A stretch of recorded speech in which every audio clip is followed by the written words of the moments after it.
प्यारे मित्रों, नमस्कार। एक बार पुनः स्वागत है आपका ज्ञान गंगा आयुर्वेद क्लासेस में। आज हम लोग बात करने वाले हैं चरक इंद्रिय स्थान का चैप्टर नंबर 7। चैप्टर का नाम है पन्न रूपीयम इंद्रिय अध्याय।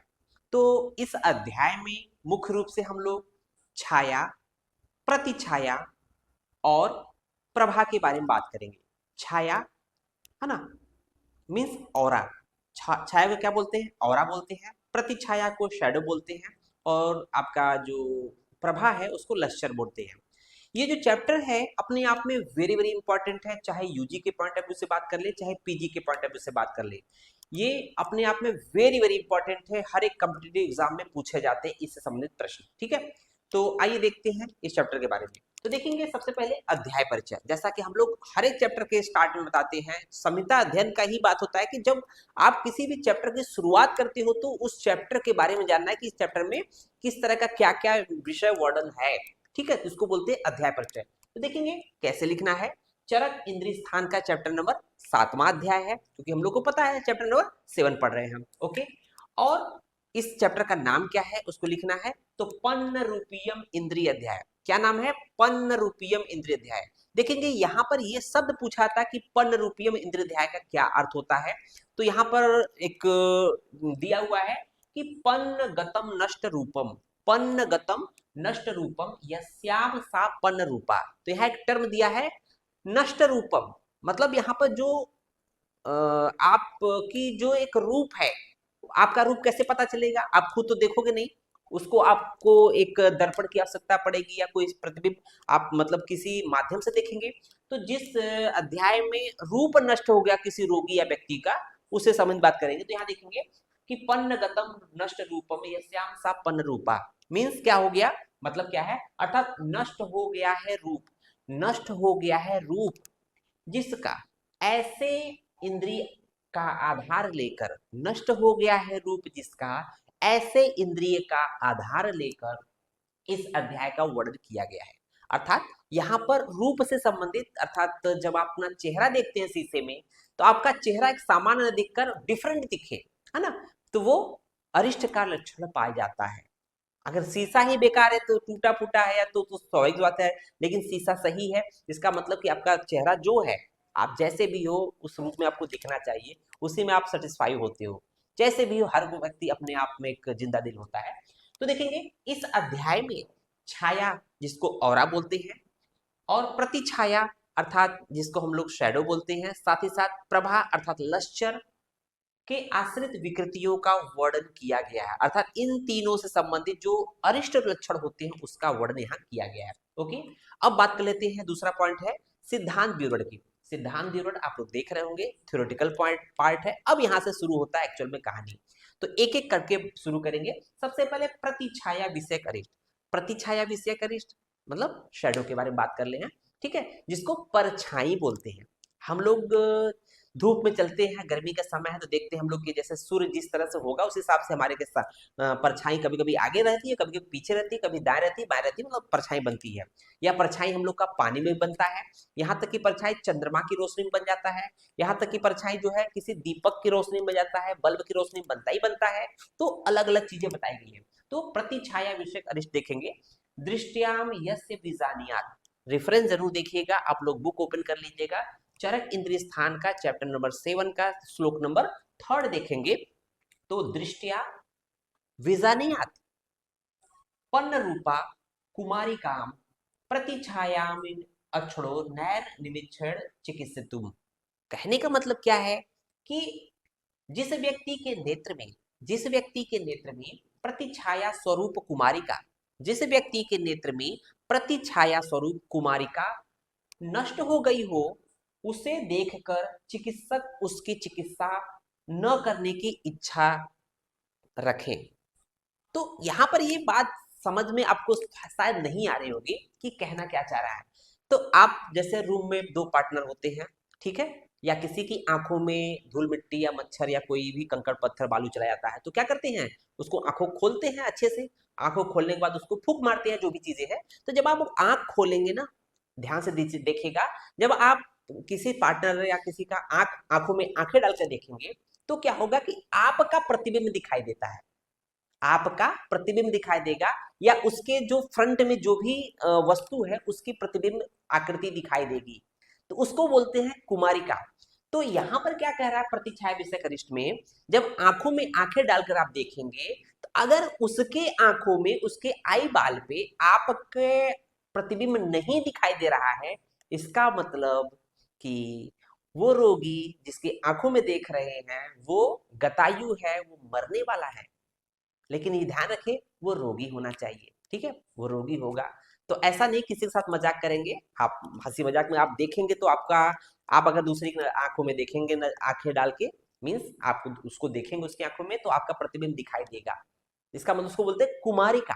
मतलब कुमारिका क्या है, नेत्र गोलक में, नेत्र गोलक में आई बाल, नेत्र गोलक में दूसरे व्यक्ति या वस्तु, दूसरे व्यक्ति मतलब हम देख रहे हैं तो हमारे दिखेगा, मतलब सामने हम ही तो हमें दिखेगा, ठीक है। नेत्र गोलक में आईबाल में दूसरे व्यक्ति या वस्तु की जो छाया पड़ती है ना, जो एक इमेज बनता है, उसे कुमारिका कहते हैं। तो कुमारिका समझ में आ गया होगा। ओके, अब बात कर लेते हैं दूसरा पॉइंट, हम लोग छाया विषयक अरिष्ट के बारे में बात करेंगे। छाया विकृति अरिष्ट मीन छाया विषयक अरिष्ट के बारे में बात करेंगे। ओके, तो यहाँ पर देखेंगे सेम हम लोग श्लोक का रेफरेंस देखेंगे, चरक इंद्रिय स्थान का 7 चैप्टर का श्लोक नंबर 4 देखेंगे, 3 के बाद 4 देखेंगे। तो यहाँ देखिए, ज्योत्स्नायाम आतपे दीपे सलिला दर्शयोर अपि, सलिला दर्शयो अपि अंगेषु विकृता यश छाया प्रेतस तथैव सा। ठीक है, तो यहाँ पर जो छाया जो बन रही है, जो शैडो बन रही है, छाया बन रही है, वो कहाँ कहाँ बनती है इसके बारे में देखेंगे, कहाँ कहाँ बनेगा। तो पहला तो क्या है, पहला टर्म दिया है ज्योत्सनाया। ज्योत्सना बोलते हैं चंद्रमा की रोशनी को, चंद्रमा की दुधिया रोशनी होती है तो उसमें भी तो छाया बनती है, उसमें भी तो परछाई बनती है। ओके, दूसरा है आतप मीन्स धूप, आप धूप में खड़े होते हैं तो आपकी परछाई बनती है, प्रतिबिंब बनता है। ओके, फिर देखेंगे दीप, दीप का मतलब बल्ब हो गया, ट्यूबलाइट हो गया, या दिव्या हो गया, दीपक हो गया, डेवरी हो गया, ठीक है, उसके सामने भी तो खड़े हो जाएंगे तो परछाई बनेगी। उसको देखेंगे सलिल, स्वच्छ जल है, स्वच्छ जल के पास आप खड़े हो जाइए, कुएं में खड़े हो जाएंगे या तालाब के किनारे खड़े हो जाएंगे तो वहां पे तो आपका प्रतिबिंब बनता है, ठीक है। तो इनमें प्रतिबिंब बन रहा है, तो कह रहा है यश छाया, मतलब जो छाया, जो छाया चंद्रमा की रोशनी में, ज्योत्सना मीन्स चंद्रमा की रोशनी में, या आतप मीन्स धूप की रोशनी में, मतलब सूर्य के प्रकाश की रोशनी में, दीप का मतलब दिए या बल्ब या जो भी चीज आर्टिफिशियल कर दे कि उसकी रोशनी में, या सलिल मतलब जल में, तालाब में देखने पर, अंगेशु विकृता मतलब जो आप वो अंग जो है विकृत दिखाई दे रहे हैं, है ना। तो सिंपल सी बात है कि इन सब में जो आपका जो एक शेडो दिख रहा है वो विकृत है, मीन्स अंगेशु विकृता, मतलब जरूरी नहीं है कि वो जैसे दो कान में से एक ही कान दिखाई दे, दो आंख में से एक ही आंख दिखाई दे, तो ये क्या होगा, अंग विकृत हो गया, है ना, टेढ़ा मेढ़ा इमेज दिखाई दे रहा है, कुछ भी हो सकता है। उसका आगे डिटेल वर्णन दिया गया है कि कैसा वो दिखाई दे रहा है। तो वो क्या है, वो वो व्यक्ति जो होता है जिसको, जो जिस व्यक्ति का इमेज उल्टा सीधा दिखाई दे रहा है, एक कान नहीं दिखा रहा है, एक ही दिखाई दे रहा है, दो सिर दिखाई दे रहा है या कोई सिर नहीं दिखाई दे रहा है, इस तरह की स्थिति आती है, तो वो व्यक्ति जो होता है मुर्दे के समान समझना चाहिए। प्रेतस तथैव सा, प्रेत मरने के बाद तो मुर्दे बनते हैं, तो उस व्यक्ति को जो अपना चेहरा, जो उसका मतलब जो विकृत जो विकृत अंग दिखाई दे रहे हैं, इस इन सब के माध्यम से वो व्यक्ति को मुर्दा समझना चाहिए। मुर्दा समझने का मतलब उसकी चिकित्सा नहीं करनी चाहिए। आइए उसके थोड़ा सा डिटेल में बात कर लेते हैं इसी पॉइंट को। तो देखेंगे नेक्स्ट जो श्लोक है, आप देखेंगे 4 के बाद 5 है, हमने श्लोक नहीं दिया है तो आप इसको भी लिख लेंगे कि चरक इंद्रिय स्थान का श्लोक, चैप्टर नंबर 7 का श्लोक नंबर 5 है ना, 5 6 ठीक है, क्योंकि देखेंगे 2 श्लोक है, 5 6 देखेंगे। ओके, तो यहां पे देखेंगे वेरी वेरी इंपॉर्टेंट है, छिन्ना भिन्ना अकुला छाया हीना वा अपि अधिका वपि वा, ठीक है, नष्टा तन्वी द्विधा छिन्ना विकृता विशिरा च या एताश्च अन्याश्च या काश्चित प्रतिछाया विगर्हिता, है ना, सर्वा मुमूर्षुताम गेयाम, सर्वा मुमूर्षुताम गेयाम न च इल्लच्छ निमित्तजा। तो यहाँ पर जो बताई गई है कि उपरोक्त जो वर्णन हो रहा था कि आप किसी मतलब किसी व्यक्ति की छाया जो है इस मतलब चाहे वो दिए में या चंद्रमा की रोशनी में या सूर्य के प्रकाश में देखने पर विकृत दिखाई दे रहा है, तो विकृति किस प्रकार की होगी उसका डिटेल वर्णन दे रहा है। तो यहाँ पे देखा छिन्ना, छिन्ना का मतलब क्या दिया हुआ है कि दो टुकड़ों में विभक्त। अगर किसी आकृति या किसी व्यक्ति का जो छाया बन रही है, शैडो बन रही है, वो छिन्न है था दो टुकड़ों में अलग अलग बटा हुआ है, दो टुकड़ों में अट गया, मतलब एक चीज है उसको दो पार्ट में कर दिए, ठीक है, उसको बोलते हैं छिन्ना। भिन्ना मतलब क्या होगी कि फटे हुए की तरह, जैसे कोई चीज फट जाए, मतलब भिन्न मतलब फटे हुए की तरह आकृति दिखाई दे रही है। आकुला, आकुला मीन्स क्या है कि एक ही छाया में अनेक छाया मिली हुई प्रतीत हो, एक ही छाया में अनेक छाया मिली हुई प्रतीत हो। इसको समझने के लिए जैसे आप एक कांच के बड़े टुकड़े को कई टुकड़े कर दीजिए, फोड़ दीजिए, तो वहां तो अलग अलग कांच हो जाएंगे, लेकिन यहाँ पर सिंपल सी बात कर लेंगे उसमें अलग अलग ढेर सारे प्रतिबिंब बन जाएंगे। लेकिन यहाँ पर एक ही कांच के टुकड़े में आपका एक ही प्रतिबिंब में ढेर सारे प्रतिबिंब बन रहे हैं, उसको बोलते हैं आकुला। ओके, जो मेले प्रदर्शनी में देखते हैं कि अपना एक ही जैसे एक में ही कई सारे प्रतिबिंब बन रहे हैं, तो उसको बोलते हैं आकुला। ये अरिष्ट लक्षण होता है। उसको देखेंगे छाया हीना। तो हीन छाया का मतलब क्या है कि अंगों से हीन छाया प्रतीत हो। अंगों से हीन का मतलब उसके एक दोनों कान में से एक कान नहीं दिखाई देंगे, हो सकता है दोनों हाथ में से एक हाथ नहीं दिखाई देंगे, या दोनों हाथ नहीं दिखाई देंगे, है ना, या हो सकता है कि दो सिर दिखाई दे, है ना, मतलब हीन का मतलब सारी उसपे मतलब जो भी अंग प्रत्यंग है उसमें कोई ना कोई कमी आ जाएगी, है ना। तो देखेंगे उसके बाद देखेंगे वा अपि अधिका।